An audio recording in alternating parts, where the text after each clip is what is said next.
நம்மளோட pets and பாரடைஸை first time பார்க்குறீங்கன்னா மறக்காமல் சப்ஸ்கிரைப் பண்ணிக்கோங்க. பெர்ஷியன் கேட்கான டிப்ஸ் பார்க்கலாமா? ஸோ பெர்ஷியன் கேட் வாங்க போகிறீங்க, இல்லை நீங்கள் வளர்க்குறீங்க, இன்னொருத்தவங்களுக்கு வந்து கொடுக்க போகிறீங்க, லைக் குட்டி போட்டிருக்கு, அந்த குட்டியெல்லாம் நான் எப்போ கொடுக்கலாம் அப்படிங்கிற மாதிரி நிறைய கொஷின்ஸ் இருக்குது. ஸோ உங்களுக்கு என்ன டவுட் இருக்குதோ அந்த கொஷினை எனக்கு கமெண்ட் பண்ணுங்கள்.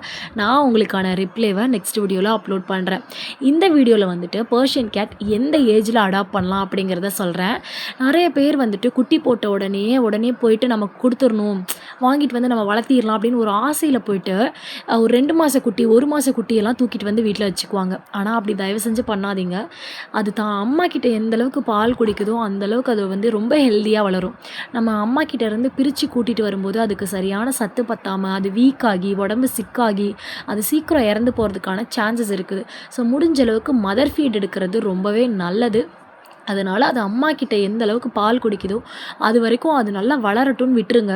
ஒரு 3-4 மாதம் ஆகும்போது அம்மாவே வந்துட்டு கொஞ்சம் வளர்ந்ததுக்கப்புறம் பிரித்து விடும் அந்த குட்டிங்களெல்லாம். ஒரு 4-5 மாதம் ஆனதுக்கப்புறம் அந்த மாதிரி தனியாக அதுவே ஃபுட் எடுத்து சாப்பிட ஆரம்பிக்கும் போது தான் நீங்கள் வந்து அந்த குட்டிங்களெல்லாம் வாங்கிட்டு வரணும்.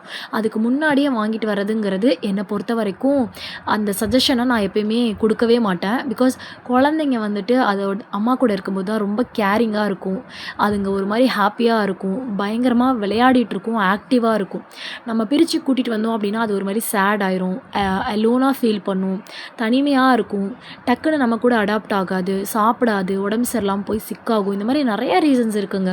ஸோ என்னை பொறுத்த வரைக்கும் ஒரு பூனை நம்ம வந்து வளர்க்க போகிறோம், ஒருத்தவங்க கிட்ட இருந்து வாங்கி வளர்க்க போகிறோம் அப்படிங்கிற மாதிரி இருக்கும்போது கொஞ்சம் பார்க்குறதுக்கு கொஞ்சம் பெருசாக இருக்கக்கூடிய அளவுக்கு நீங்கள் வாங்குங்க.